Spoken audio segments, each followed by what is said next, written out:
आज तुम दोनों की मौत होगी। आज ये सारा किस्सा ही खत्म होगा। नहीं नहीं नहीं नहीं नहीं डॉक्टर तारिका, ऐसे रोते नहीं। अरे अपने बॉस को देखो, कैसे बैठे हुए हैं, निडर शांत। बहुत होशियार समझते हो अपने आप को ना, जरूरत से ज्यादा चालाक और चतुर। ऐसे चालाक फॉरेंसिक एक्सपर्ट की मौत भी एक एक्सपर्ट के हाथों होनी चाहिए। वो होगी।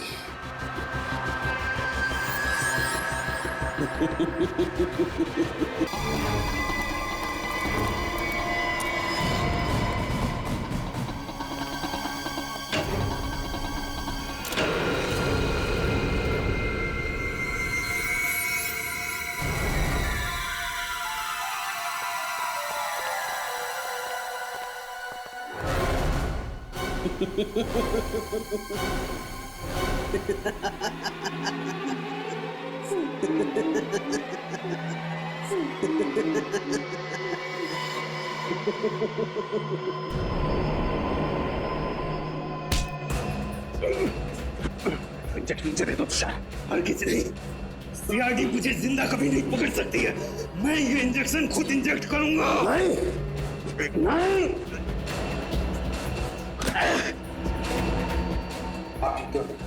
तुम ठीक हो डॉक्टर तारिका? बहुत होशियारी दिखा ली तुमने तुषार। पता मेरी साथी मोनिका कहाँ? मैंने इसे भी जहर का इंजेक्शन दिया है। साथी तक को नहीं छोड़ा। पंकज जल्दी से मोनिका के पास जा और उसे हॉस्पिटल पहुंचा। अब तेरा खेल खत्म तुषार। तूने डॉक्टर सारुंके को बेईमानी करने पर मजबूर किया, लेकिन उन्होंने बेईमानी में भी ईमानदारी दिखाई और हमारे लिए सुराग छोड़ते गए। आपने मुझे धोखा दिया डॉक्टर साहब। अगर मुझे फांसी नहीं हुई तो जेल से निकलने के बाद मैं सीधे आपका खून करूंगा। अगर दोबारा डॉक्टर साळुंके के साथ ऐसे बात की तो तू बोलने लायक भी नहीं रहेगा।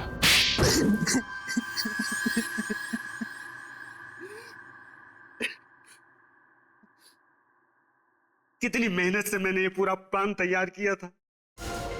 एक तीर में 5 शिकार, लक्षिता, इंद्राणी, राहुल, विशाल, शौनक, सबको एक साथ अपने रास्ते से हटाने का प्लान बनाया था मैंने। इंद्राणी और लक्षिता को तुमने क्यों मारा? क्योंकि मैं इनकी पूरी जमीन हड़पना चाहता था, इसलिए मेरे लिए इनका मरना बहुत जरूरी था।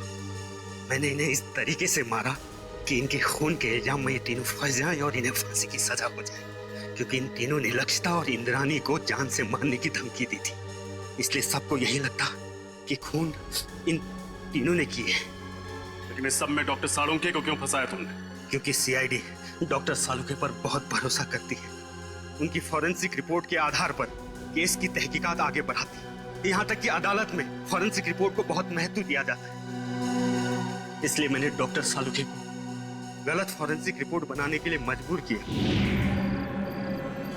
तुम्हारा दिमाग खराब है? तुमने पूरी की पूरी सीआईडी टीम के पीछे अपने स्नाइपर लगा रखे? वो भी बहुत अच्छे स्नाइपर। इनका निशाना कभी चूकता नहीं है डॉक्टर साहब। इसलिए मेरे कहे अनुसार अगर आपने इस मर्डर केस में इस फॉरेंसिक रिपोर्ट में बदलाव नहीं किया ना तो क्या? तो मैं आपकी पूरी सीआईडी टीम को एक साथ एक समय मरवा डालूंगा। मेरी मदद करेंगे ना? देखो तुम,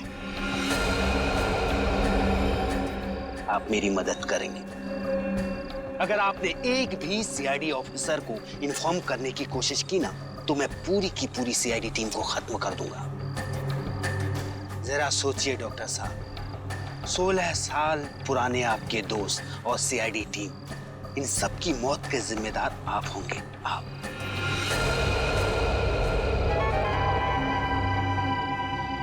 ठीक है, मैं तुम्हारी मदद करूंगा। बहुत अच्छी। और हाँ, कोई होशियारी नहीं। हमारी हर चीज अभी रिकॉर्ड करेगा। तुमने डॉक्टर साळुंके पर दबाव डालने के लिए हमारी जान लेने की धमकी दी। एक इंसान के पीछे एक हैवान छुपा हुआ है। अब बताओ, 10 सितंबर की रात को पनवेल के फार्म हाउस में क्या हुआ था? इंस्पेक्टर विजय, क्या हो रहा है यहाँ पे? आप प्लीज यहाँ से चले जाइए। नहीं, मैं नहीं जा सकता, मुझे उससे काम है।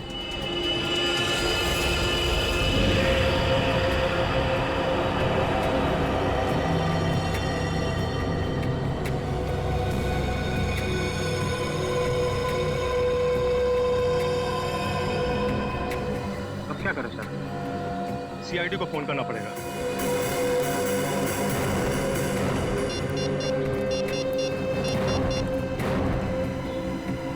हेलो,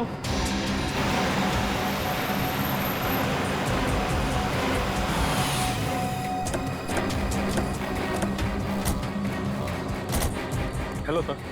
अंगद कहाँ है? सर गाड़ी के अंदर।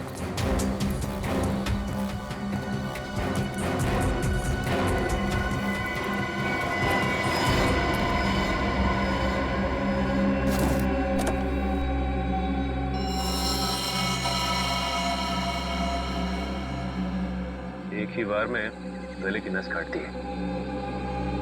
लगता है सर मरे हुए काफी समय हो गया। देखो गाड़ी में और क्या क्या मिलता है।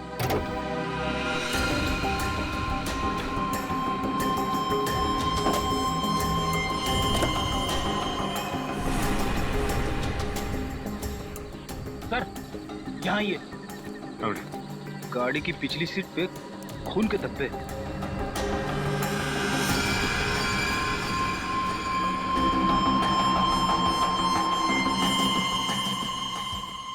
सर, अंगद की लाश तो ड्राइवर सीट पर है, फिर गाड़ी के पीछे वाली सीट पर खून के धब्बे कैसे हैं?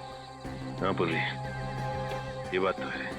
आपको कैसे पता चला कि इंद्रानी और लक्षिता के मर्डर केस में अंगद का कनेक्शन?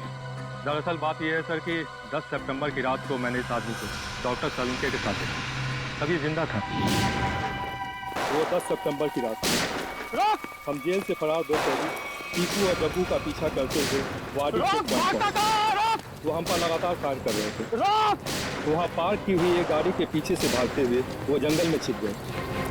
जब मैं उस गाड़ी के पास पहुंचा तो डॉक्टर सालुंके को उस गाड़ी से निकलते देख मैं आश्चर्यचकित रह गया। इंस्पेक्टर विजय, क्या हो रहा है यहाँ पर? सर, हम कुछ क्रिमिनल्स का पीछा कर रहे हैं। आपकी जान को भी खतरा हो सकता है। आप प्लीज यहाँ से चले जाइए। नहीं, मैं नहीं जा सकता, मुझे उससे काम है। सर, मैंने कहा ना, आपकी जान को भी खतरा हो सकता है। प्लीज आप चले जाइए और उन्हें भी अपने साथ ले जाइए।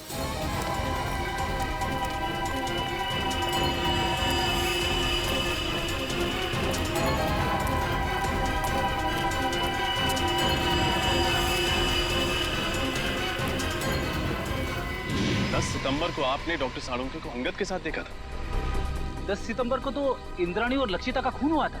सर, हमने उनसे कहा था कि वो दोनों वहां से चले जाएं। वहां गोलियां चल रही थी, उनकी जान को खतरा था। लेकिन डॉक्टर सलूंके जिद करने लगे कि उन्हें इस आदमी से कुछ जरूरी बात करनी है। एक बात समझ में नहीं आई, लक्षिता और इंद्राणी के मर्डर से पहले साळुंके साहब अंगद को कैसे जानते थे? और आखिर ऐसी क्या बात थी कि वो उस रात अंगद से मिलने गए? ये सवाल तो डॉक्टर साळुंके से एसीपी सर ही पूछ सकता है। ये रही डॉक्टर सालुंके की तैयार की गई फॉरेंसिक रिपोर्ट, जो उन्होंने सितंबर 11 को तैयार की थी। और इस फोल्डर में दोबारा की तैयार की गई पोस्टमार्टम रिपोर्ट है, जो तारिका और मैंने मिलकर तैयार की। और क्या अंतर है दोनों में? डॉक्टर सालुंके की रिपोर्ट के मुताबिक इंद्राणी और लक्षिता का खून रात 9 और 11 बजे के बीच हुआ, जबकि सच तो यह है कि दोनों की मौत रात 8 बजे के पहले हो चुकी थी। क्या? 10 सितंबर की रात को मैंने इस आदमी को डॉक्टर सलूंके के साथ देखा था।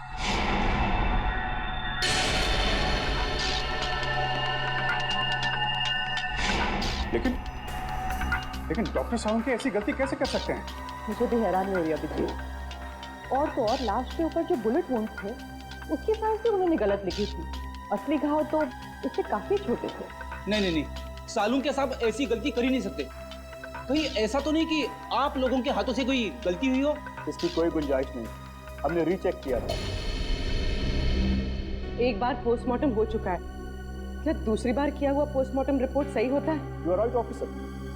24 घंटों के अंदर अंदर की गई पोस्टमार्टम रिपोर्ट सबसे एक्यूरेट होती है, क्योंकि उसके बाद बॉडी के ऑर्गन सड़ना शुरू हो जाते हैं। इसीलिए प्रिजर्व की गई लाशों पर ब्लड कल्चर्स और टॉक्सिकोलॉजी रिपोर्ट करना बहुत मुश्किल होता है।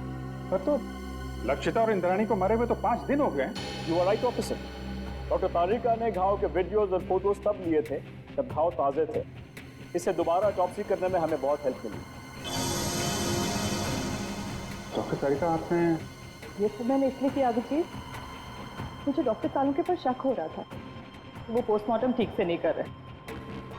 सॉरी। नहीं, तुम्हें परेशान होने की जरूरत नहीं है तारिका।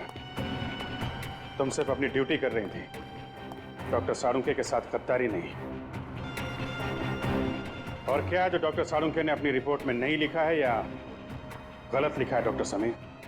एक बहुत जरूरी बात, आइए मेरे साथ। डॉक्टर सालुंखे की रिपोर्ट के मुताबिक लक्षिता पर करीब 10 फीट की दूरी से गोली चलाई गई थी और इंद्राणी पर करीब 8 फीट की दूरी से। हाँ सर, जहाँ से खूनियों ने गोली चलाई थी वहाँ से 8 से 10 फीट का डिफरेंस था। लेकिन घाव के टिश्यू कल्चर से हमें ये पता चला है कि खूनी ने लगभग 20 से 25 फीट की दूरी से गोली चलाई थी और खून पिस्टल से नहीं बल्कि स्नाइपर राइफल से हुआ था। स्नाइपर राइफल से? सर, कोई घर में स्नाइपर राइफल यूज क्यों करेगा?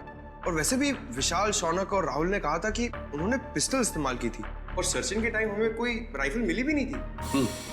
और डॉक्टर तारिका, फार्म हाउस से हमें ये 9mm बुलेट्स मिले, किसी राइफल के बुलेट्स नहीं। यही बात तो हम साबित करना चाहते हैं रजत, कि खूनी ने पिस्टल से नहीं बल्कि राइफल की हाई स्पीड बुलेट से खून किया था। और जब वो गोलियां लक्षिता और इंद्रायणी के शरीर से बाहर निकल गई तब खूनियों ने वो गोली कहीं छिपा दी हो। ये बात मैं आप सबको डेमोन्स्ट्रेट करके एक्सप्लेन कर सकता हूँ। ये स्कल ए है, इस पर हमने ठीक उसी साइज का छेद किया है जो लक्षिता के सर पे था। और स्कल बी और स्कल सी बिल्कुल सही सलामत है। मैं अभी आप लोगों के सामने स्कल बी पर .22 पिस्टल से 10 फीट की दूरी से फायर करूंगा और स्कल सी पर स्नाइपर राइफल से तकरीबन 20 फीट की दूरी से फायर करूंगा। जाहिर सी बात है कि दोनों बुलेट से अलग अलग किस्म के घाव होंगे। तो जो घाव लक्षिता के सर के घाव से यानी स्कल ए के घाव से मैच करेगा वो घाव मर्डर वेपन से किया गया होगा। राइट। गुड।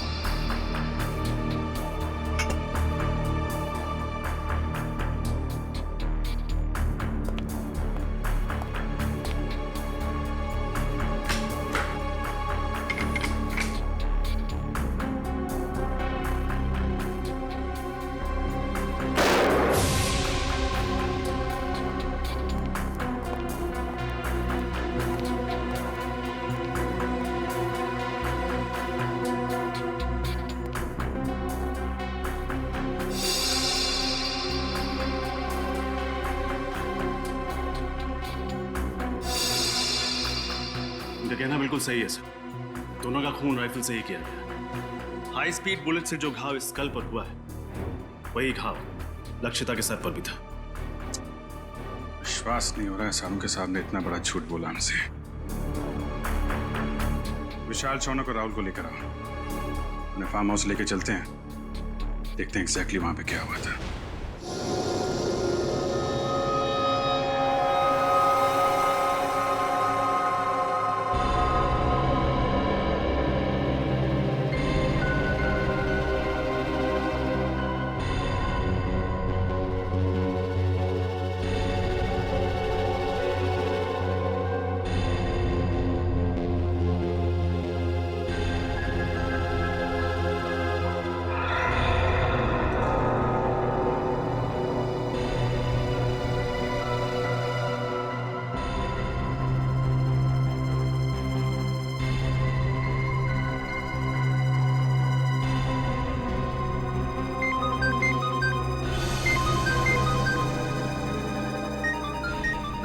ये मेरा फोन है, मुझे लेने दो।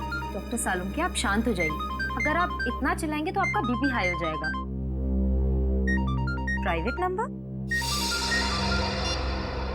हेलो जी, 1 मिनट, आपके लिए फोन। Thank you. हेलो, कहाँ हो तुम? मैं दोपहर से तुम्हारा इंतजार कर रहा हूँ, फोन क्यों नहीं किया?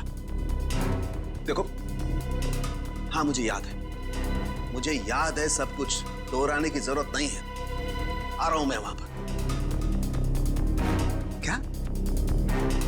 दिमाग खराब हो गया? देखो, जो कुछ करना है मेरे साथ करना, उसे कुछ भी नहीं होना चाहिए। हाँ ठीक है, आ रहा हूं मैं।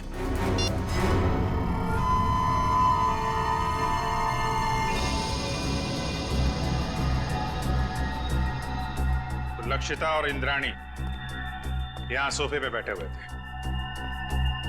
अब ठीक से याद करके बताओ कि 10 सितंबर की रात को यहां पे क्या हुआ था? क्या किया था तुम लोगों ने? सर, उस रात करीब 9-9:15 बजे होंगे सर।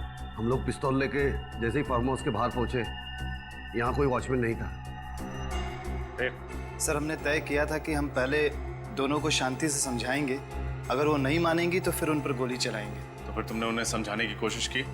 नहीं सर, जैसे ही हम लोग यहाँ पर पहुंचे, यहाँ पे बहुत अंधेरा था, सिर्फ टीवी की आवाज़ सुनाई दे रही थी। इससे पहले कि हम लोग कुछ करते, उन लोगों ने हम पे गोलियां चलानी शुरू कर दी। और उसके बाद तुम लोगों ने भी गोलियां चलानी शुरू कर दी? हाँ सर, क्या करते, उन्होंने शौनक को एक गोली मार दी थी। बस मेरी जान जाते जाते बची है सर, ये देखिए।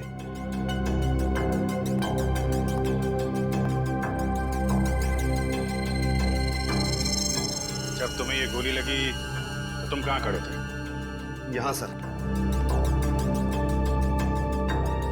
मैं यहाँ खड़ा था सर। जैसे ही मुझे गोली लगी, मैं वहां पर उस दीवार पे जाके टकराया और मेरा सर वहां पर लग गया।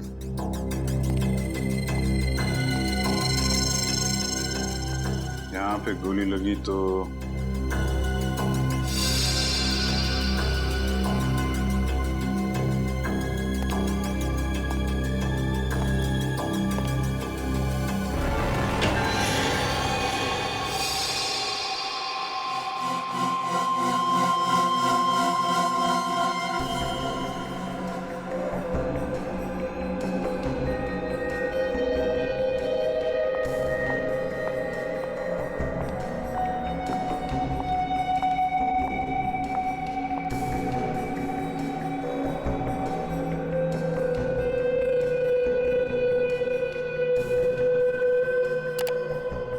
तारिका, गाड़ी की बैक सीट पर जो खून के धब्बे मिले हैं उनकी जांच हो गई है। 2 अलग अलग लोगों का खून है और दोनों में औरत का डीएनए मिला है। Have a look. दोनों औरतों की उम्र 45 से ज्यादा नहीं होगी। डॉक्टर समीर, क्या आपको पूरा यकीन है कि इसमें और कोई तीसरे आदमी का डीएनए सैंपल नहीं है? दूसरी बार डीएनए जांच में कोई गलती नहीं होनी चाहिए। I am very sure doctor, मेरा टेस्ट गलत नहीं हो सकता है। ओके। अच्छा, आपने अभी अभी कहा कि दोनों औरतों की उम्र लगभग 45 साल है, राइट? या 45। तो कहीं ये डीएनए इंद्राणी और लक्षिता का तो नहीं? उन दोनों की उम्र भी लगभग 45 साल ही थी। हो सकता है, क्वाइट पॉसिबल।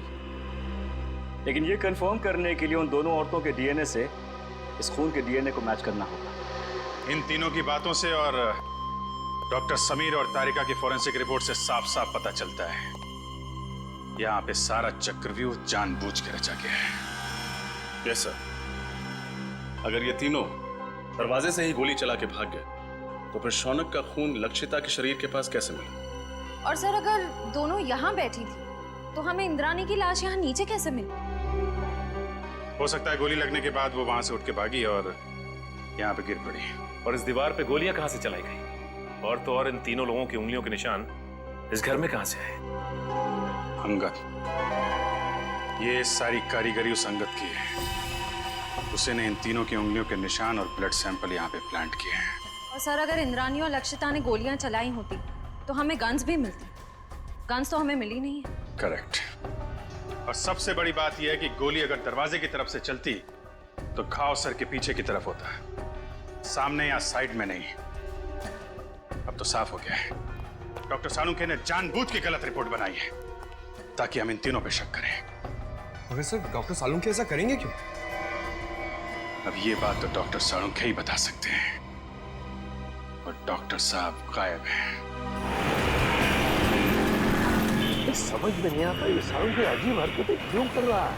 सर, अंगद के गाड़ी के बैक सीट पे जो खून मिला था उसके डीएनए टेस्ट से साबित होता है कि वो खून लक्षिता और इंद्राणी का था और डॉक्टर सालुंखे उस दिन अंगद के साथ ही थे।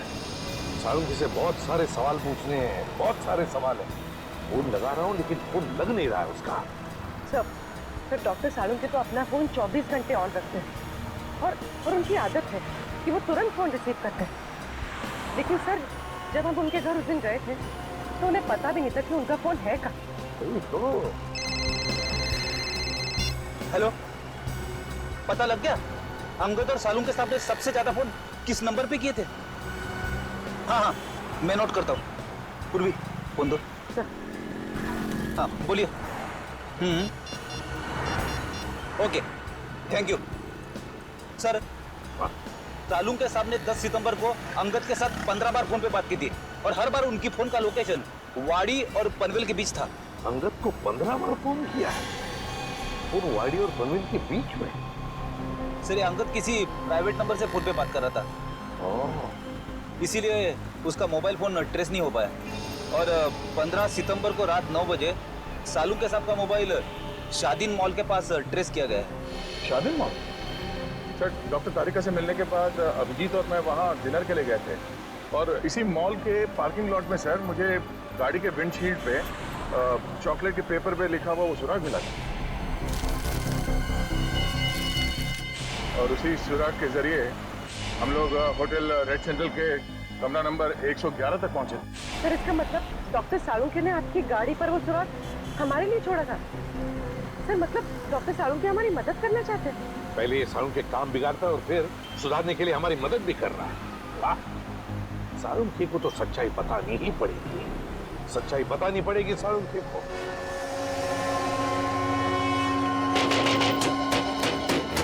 सालुंके! सालुंके! डॉक्टर साहब! सालुंके साहब! सर, दरवाजा तोड़ दूं? तोड़ दो। डॉक्टर साहब! सालुंके! सालुंके! देखो उसे, देखो।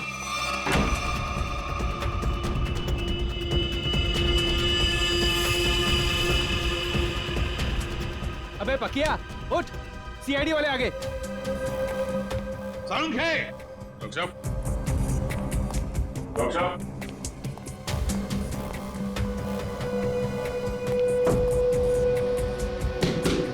सालुंके साहब!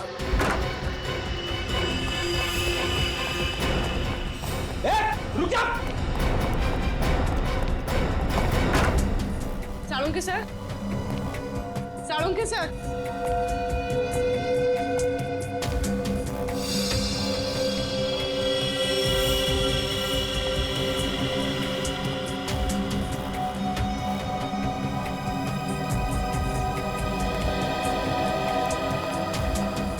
सालुंके गायब है ना?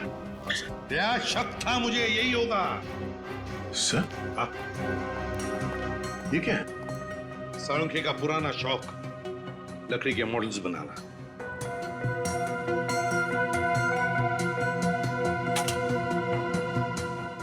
डॉक्टर साहब का मोबाइल सर है? मोबाइल छोड़ कर गया वो? ऑफ है।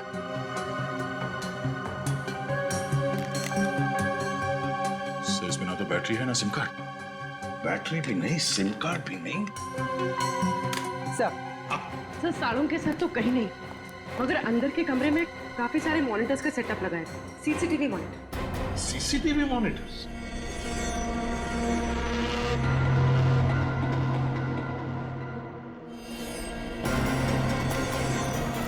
रुक जाओ वरना गोली मार दूंगा।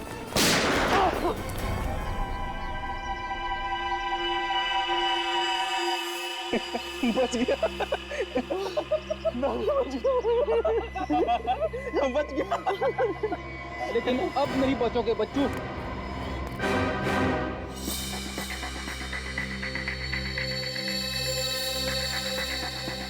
सर हाँ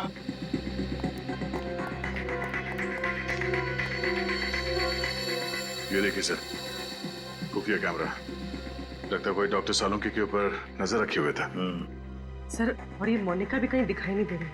सर मुझे लगता है सालुंके सर को ये कहीं लेकर गई होगी सर। कहाँ? ये दोनों बताएंगे सर। हमें कुछ नहीं मालूम साहब। क्या जानते हो तुम लोग? साहब कुछ नहीं जानते सर। कुछ नहीं जानते? कुछ नहीं जानते साहब हम तो सिर्फ घर की देखभाल करते हैं साहब। डॉक्टर साळुंके और मैडम मोनिका के जाने के बाद घर में कोई ना देख पाए सर। डॉक्टर साळुंके कहाँ है? हमें कुछ नहीं मालूम सर, तो छोटे मोटे टपोरी है सर। हमें कहा गया था इस घर पे नजर रख के, और जब भी कोई इधर ताक झाक करे तो हमें खबर कर दे। तुमने अभी तक ये नहीं बताया कि डॉक्टर सालुंके और मोनिका कहाँ है? बताओ। कैसे बताए सर, हमें खुद को नहीं पता। हमें तो इतना पता है कि जब तक राहुल, शौनम और विशाल को अदालत सजा नहीं दे देती तब तक डॉक्टर सालुंके को अपने कब्जे में रखने का है। सर हमने आपको सब कुछ बता दिया है सर, अपना जुर्म भी कबूल कर लिया है सर। और सर ये भी बता दिया है कि हमने लक्षिता और इंद्राणी का खून कैसे किया, फिर हमें यहाँ क्यों बिठा के रखा है? ये बताने के लिए कि इंद्राणी और लक्षिता का खून तुम लोगों ने नहीं किया। क्या? पर सर हमने तो सर अपने हाथों से लक्षिता और इंद्राणिया पे गोली चलाई थी सर। हाँ, लेकिन वो दोनों पहले से ही मर चुकी थी। क्या? वो दोनों मर चुके थे? हाँ, मैं समझाता हूं। तुम तीनों ने गोलियां जरूर चलाई थी इंद्राणी और लक्षिता पर उनकी मौत जिन गोलियों से हुई वो गोलियां तुम लोगों ने नहीं चलाई। तो फिर वो गोलियां किसने चलाई? उस खूनी ने चलाई थी गोलियां जो तुम्हें इन दोनों के खून में फंसाना चाहता था। सर अगर हमने खून नहीं किया तो फिर हम जा सकते हैं सर? नहीं, तुम लोगों ने खून नहीं किया, पर खून करने की कोशिश जरूर की है और इसकी सजा तुम्हें जरूर मिलेगी। देखो, अगर तुम तीनों लंबी सजा से बचना चाहते हो तो तुम तीनों को हमारी मदद करनी होगी ताकि असली गुनहगार पकड़ा जा सके। करेंगे सर, आप जो कहेंगे करेंगे। हम लोग तीनों आपकी पूरी मदद करेंगे सर। और एक बात बताओ, क्या तुम लोगों का ऐसा कोई दुश्मन है जिसे फायदा होगा तुम तीनों को फांसी पे चढ़ाकर? सर दुश्मन तो वैसे कई है। हम लोग जिस धंधे में काम करते हैं वहां पर सर दोस्त कम दुश्मन ज्यादा होते हैं। किस किस का नाम ले सर? सर, इन तीनों को फंसाने के लिए खूनी को पहले से मालूम होना चाहिए था कि उस रात ये लोग लक्षिता और इंद्राणी का खून करने जाने वाले हैं। ये बात तो है दया, कोई तो जरूर जानता होगा। एक बात बताओ, कौन जानता था तुम्हारे इस प्लान के बारे में कि तुम उस फार्म हाउस पर जाने वाले हो? नहीं सर, ये बात तो हमने राजी रखी थी। वैसे ये प्लान तुम लोगों ने बनाया कहां पर? हा? सर होटल रेड सेंट्रल में, अंगद के कमरे में, कमरा नंबर 111 में। नहीं, रूम नंबर 111 में नहीं सर, 308 सर। हाँ वो रूम नंबर 308? तो क्या कोई अजनबी आया था तुम्हारे कमरे में 308 में जब तुम लोग बातचीत कर रहे थे? हैं? विशाल, तुझे याद है जब हम लोग उस कमरे में बात कर रहे थे तो वहाँ एक वेटर आया था इंटरकॉम का फोन रिपेयर करने के लिए, और उसने गलती से टेबल पे रखा हुआ खाना गिरा दिया। अरे गलती से नहीं भाई, जानबूझकर गिराया था उसने खाना। और वो उस कमरे के अंदर कपड़ा ढूंढ रहा था खाना पूछने के लिए, ताकि वो टाइम पास कर सके और हमारी बातचीत सुन सके। लेकिन सर हमने उसके सामने तो कोई ऐसी बातचीत की ही नहीं थी। सचिन, ले जाओ इन तीनों को। चलो आप रेडी? क्या पता चल? सर हमने पूरा फुटेज चेक कर लिया सर। सालुंके साहब के घर पे मोनिका और तारिका के अलावा बाहर का कोई आदमी आया नहीं था। और सर सालुंके साहब और तारिका के बीच में कुछ बातचीत हुई है। क्या बातचीत हुई है? अब साउंड नहीं है, इसके लिए समझ में नहीं आ रहा। सर, किसी लिप रीडिंग एक्सपर्ट को बुला लेते हैं, शायद कुछ पता चल जाए कि इन दोनों के बीच क्या बातचीत हुई थी। बुला लो किसी लिप रीडिंग एक्सपर्ट को, पता तो चले क्या बात हो रही थी। होटल रेड सेंट्रल, कमरा नंबर 308, वेटर।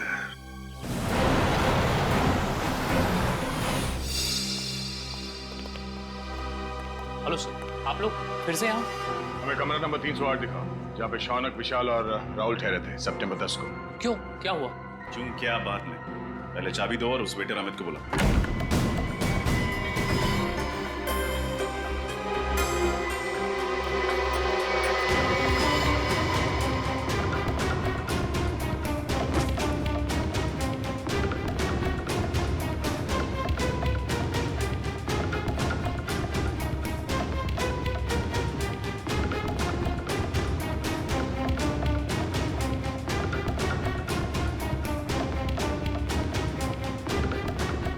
कैमरा।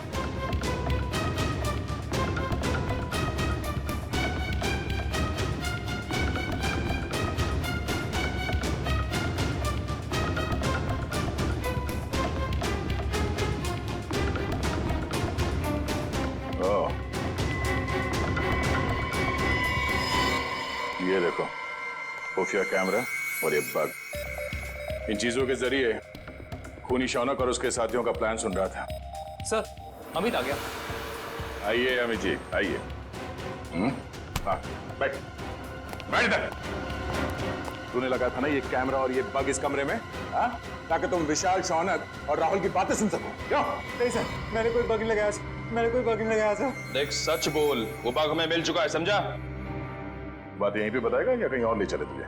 हाँ सर, हाँ मैं नहीं लगाया था बग सर, मगर मैंने ये अंकल साहब के कहने पे ही किया था साहब, और उन्होंने मुझे 50,000 के बदले में 2 काम करने को कहा था साहब। कौन से 2 काम? सर एक काम तो किसी बहाने इसी कमरे में बग और कैमरा लगाने को कहा था साहब। और दूसरा काम?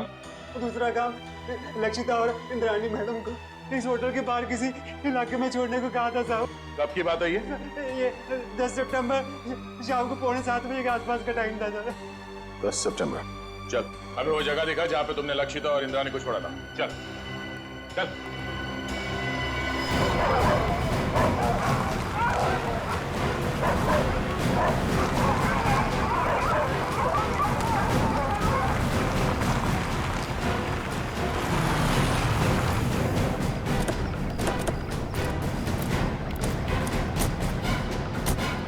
सर यहाँ पे छोड़ा था मैंने, और सर वो दोनों वहाँ पे खड़े थे, वहाँ पे। तो बात कर रहे थे वो? हाँ सर, बहुत ही गुस्से में बात कर रहे थे सर। कह रहे थे कि वो हमें धमकाने की कोशिश कर सकता है, अगर उसने दगाबाजी करने की कोशिश की तो हम भी उसे छोड़ेंगे नहीं। लेकिन सर उसके बाद मैं होटल में चला गया, उसके बाद क्या कुछ हुआ मेरे को सर पता नहीं। सर इंस्पेक्टर विजय ने डॉक्टर सालुंखे और अंगद की गाड़ी को आखिरी बार यहीं आगे पास में ही देखा था, और बाद में गाड़ी की बैक सीट पर उन दोनों औरतों के खून के निशान भी मिले। ऐसी जगह पे राइफल या स्पीड बुलेट का इस्तेमाल किया जा सकता है। खूनी ने राइफल का इस्तेमाल किया है, पिस्टल का नहीं। तो गोली 5 फीट की दूरी से नहीं, काफी दूर से चलाई गई है। एक काम कर, आसपास देखो कोई सबूत मिलता है क्या।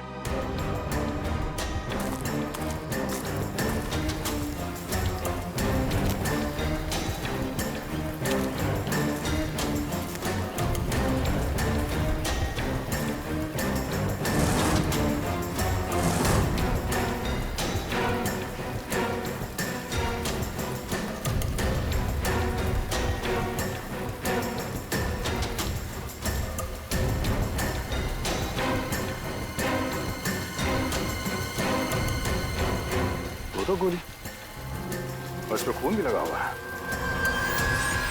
दो गोली एक ही जगह पे कैसे? मतलब जो भी हुआ यहीं आसपास कहीं हुआ है। सर हाँ निकल। सर इस झाड़ी में ये सैंडल मिला है सर, इस पे खून लगा हुआ है, लेकिन सर खून सूखा हुआ है सर। खून लगा? हाँ सर।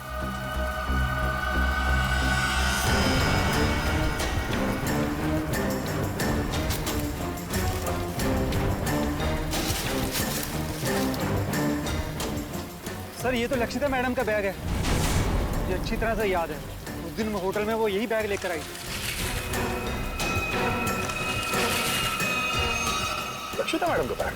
कैसे? ये खून लगा हुआ है, इस बैग पे जो उंगलियों के निशान है जरूर उस खूनी के होंगे। और वो खूनी भी ज्यादा दूर नहीं गया होगा।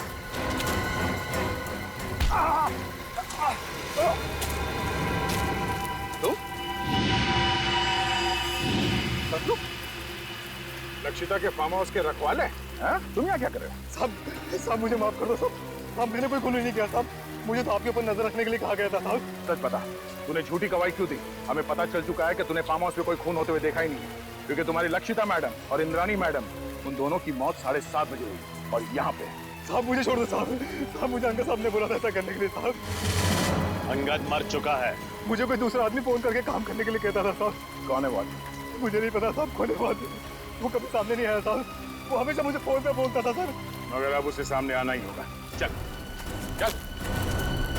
मिस्टर मयंक, इस सीसीटीवी फुटेज को गौर से देखिए और हमें बताइए कि ये लोग क्या बोल रहे हैं। इसमें कोई साउंड सुनाई नहीं दे रहा है। यही तो मेरा काम है ऑफिसर। मैं उनकी होठों की मूवमेंट से पता लगाऊंगा कि वो क्या बोल रहे थे।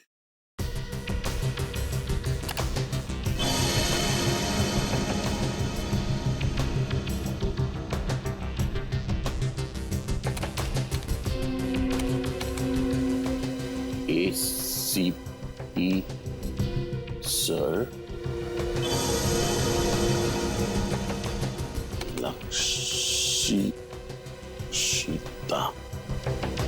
लक्षिता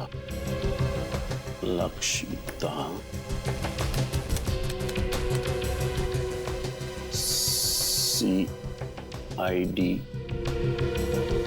टीम।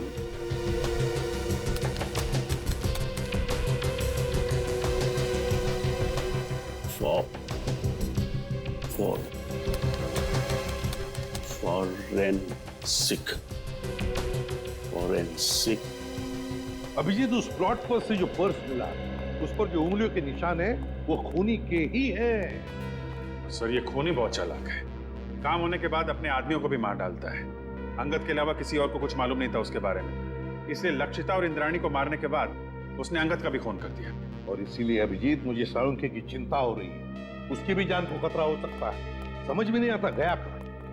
हाँ, मैं कुछ मिला क्या? सर कोशिश कर रहा हूं सर। सर ये मोनिका मुझे नर्स नहीं एक क्रिमिनल लगती है। जरूर यही सालुंखे साहब को कहीं ले गई होगी। हाँ, और ये तारिका, ये साळुंखे के घर क्यों गई थी उससे मिलने? और ये बात उसने हमें बताई भी नहीं। सर ये देखिए, तो डॉक्टर तारिका डॉक्टर सालुंखे से माफी मांग रही है और कह रही है ACP सर और पूरी CID team Lakshita Indrayani murder case में की गई आपकी फॉरेंसिक जांच पर शक कर रही है। सॉरी सर, ये सब मेरी वजह से हो रहा है।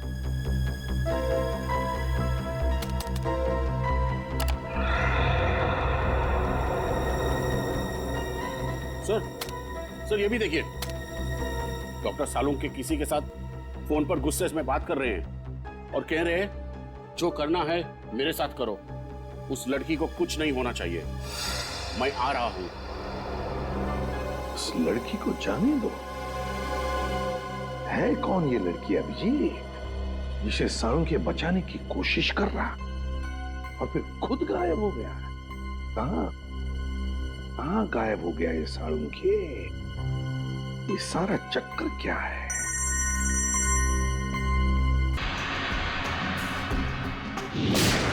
मुझे पता था अंधेरे में गोलियां चलाने के बाद राहुल, शौनक और विशाल को यही लगेगा कि उन्होंने लक्षिता और इंद्राणी को मार डाला है। जब वो वहां से भाग रहे थे तब मैंने वॉचमैन संतरू का इस्तेमाल किया। मुझे एक चश्मदीद गवाह की जरूरत थी जिसके बयान पर CID भी भरोसा करती और जो बाद में अदालत में भी तीनों के खिलाफ गवाही देता। प्लान तो तुमने बहुत मेहनत से बनाया था, लेकिन डॉक्टर साळुंखे की होशियारी और हमारी टीम की सूझबूझ और एकता के कारण तुम्हारा प्लान कामयाब नहीं हुआ। अब तुम्हारे खिलाफ ऐसा केस तैयार करेंगे कि इस डबल मर्डर के लिए तुम्हें फांसी ही होगी। साळुंखे, यार हमने तुम पर शक किया, मगर तुमने अपना सब कुछ दांव पर लगा दिया हमें बचाने के लिए। सॉरी यार। अरे सॉरी? हाँ सॉरी। कम ऑन यार, अरे मेरा फर्ज था ये सब कुछ करना। पिछले 16 साल से हम लोग एक परिवार की तरह से काम कर रहे हैं। CID मेरा अपना परिवार है यार। हाँ मैं मानता हूं, एक पल के लिए मुझे कश्मकश थी कि मैं CID को भी बचाऊं और अपने प्रोफेशन के साथ गद्दारी भी नहीं करूं। ये प्रॉब्लम थी मेरे सामने, लेकिन यार Pradyuman please don't say sorry यार, प्लीज। चलो ठीक है, जो हुआ सो हुआ, है ना, भूल जा यार। लेकिन सबसे खुशी की बात क्या है मालूम? जो तू सही सलामत वापस आया वन पीस में। आना ही था मुझे वापस। मुझे पूरा भरोसा था तुम लोगों पर। मुझे मालूम था तुम लोग मुझे कभी कुछ नहीं होने दोगे। तो रोता क्यों है? रो नहीं रहा हूं मैं यार, रो नहीं रहा हूं मैं यार। तुम नहीं सुधरोगे यार।